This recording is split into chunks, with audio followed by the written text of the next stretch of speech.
My name's Andrew. I'm with Bart's Water Sports. Today we're going to be giving you some tube tips. First off, I'm going to start by explaining 90+% of our tubes are going to be inflated using what is called a Boston valve.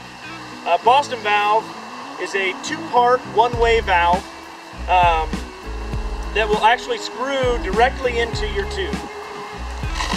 Here's the Boston valve already here on this airhead tube. The good thing about the Boston valve is that when you take it completely out of the tube, there's nothing to hinder the flow of air going into the tube. So usually when I'm first pumping up a tube, I'll stick the nozzle of the inflator straight up to the open hole and start pumping the air in right away, just because it goes a little bit faster. Step 2 with your Boston valve is you take the inside threaded end and you're just going to twist that right into your tube with the cap still off. And you're going to use that to inflate your tube to the maximum fill that you can. This tube is way underinflated. You want your tube to be as full as you can possibly get it, and as long as you're not using a high pressure air compressor, you're not going to pop your tube. The next thing we're going to talk about with tubes is how to attach your tube to your tube rope. Most of the tubes that are manufactured these days are going to come with what they call a quick connect, and most of your tube ropes are going to have a loop on both ends. What you're going to do, and this is every brand's quick connect is a little bit different, but this is a pretty standard version. All you do, you take your loop from your tube rope, feed it through the eye of the quick connect, pull the loop open and over the top, and pull your rope tight over the forks of the quick connect. Now we're going to talk about a couple things that will help increase the life of your tube.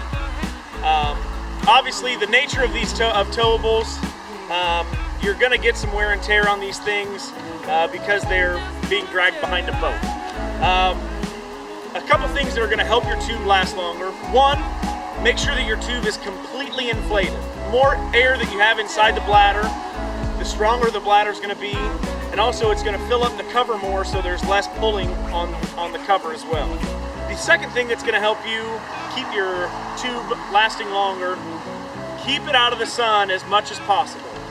Obviously, we understand that water sports, there's not a whole lot of shade out in the middle of a lake.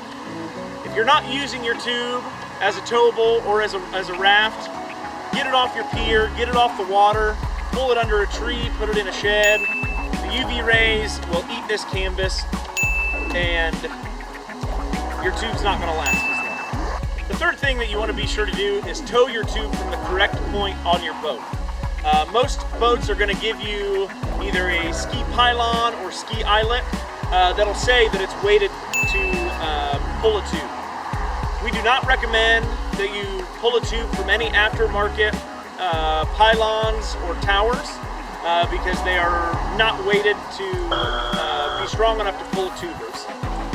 Another thing you want to be sure to do is not use your tubes to pull more people than what the manufacturer says. Most tube is going to have a rider capacity or a weight capacity.